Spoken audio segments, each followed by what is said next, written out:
Assalamualaikum warahmatullahi wabarakatuh. Bertemu lagi dengan saya Kak Agus. Saat ini saya ingin berbagi tips hal-hal yang mendasar yang perlu dipelajari dalam kita bercerita atau berkisah. Yang pertama apa yang perlu diperhatikan, yaitu suara, kreasi suara. Suara yang pertama adalah suara narasi, yang kedua adalah penokohan, yang ketiga adalah ilustrasi efek. Apa saja itu? Yang pertama narasi. Narasi itu apa? Seperti kita berbincang setiap hari, ngomong setiap hari, itu adalah narasi.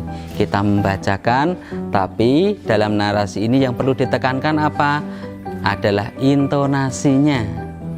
Contohnya, suatu hari di sebuah desa, itu bisa kita tambahi intonasinya.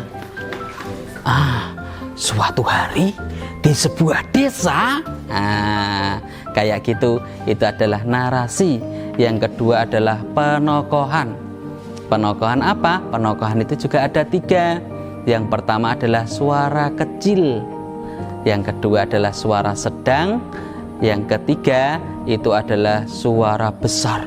Suara kecil itu biasanya untuk makhluk-makhluk kecil seperti semut, terus apalagi serangga, itu pakai suara-suara kecil.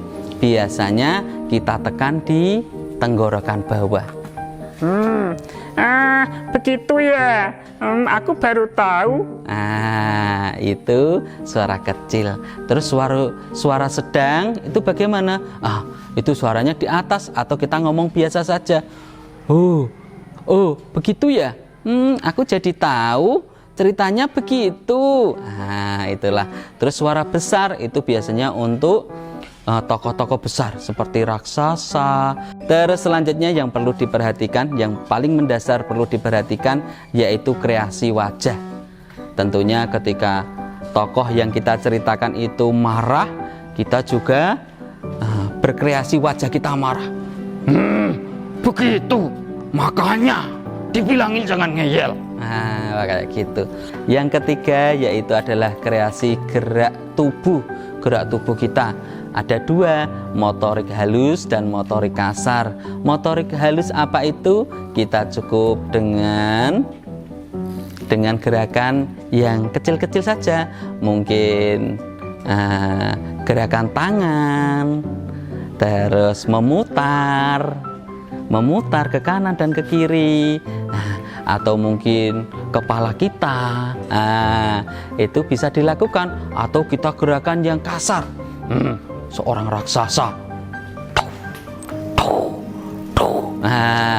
itu anak-anak lebih memperhatikan.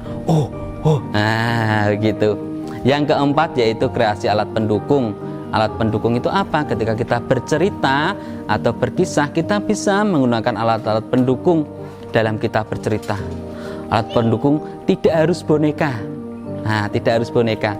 Ada apa? Contohnya di sebelah ada kertas, bisa kita gunakan jadi pesawat, atau mungkin bolpen, bisa kita jadikan orang-orangan dan lain-lain.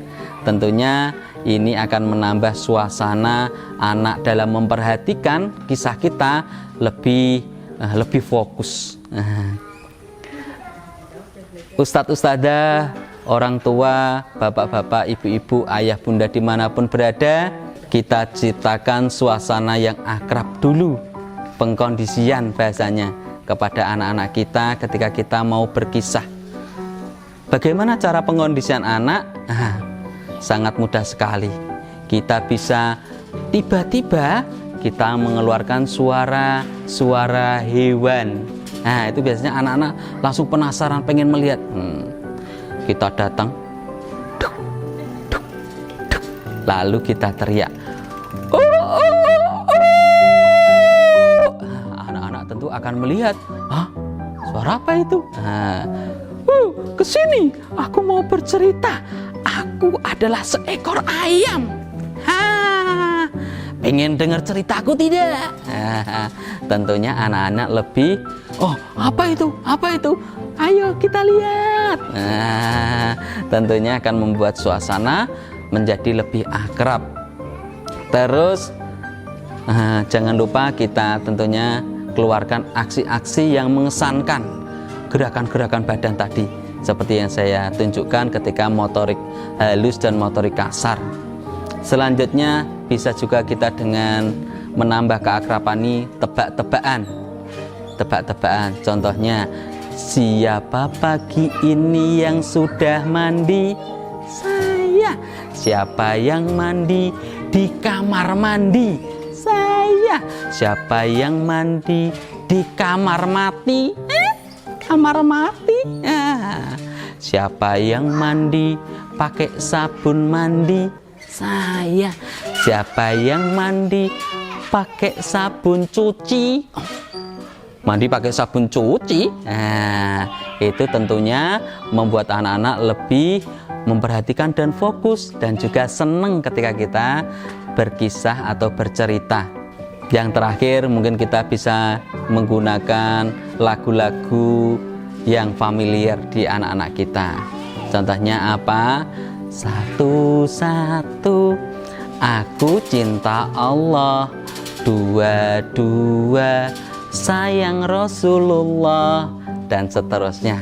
Ini tentunya kita akan belajar bareng-bareng banyak hal yang membuat berkisah ini tambah menyenangkan.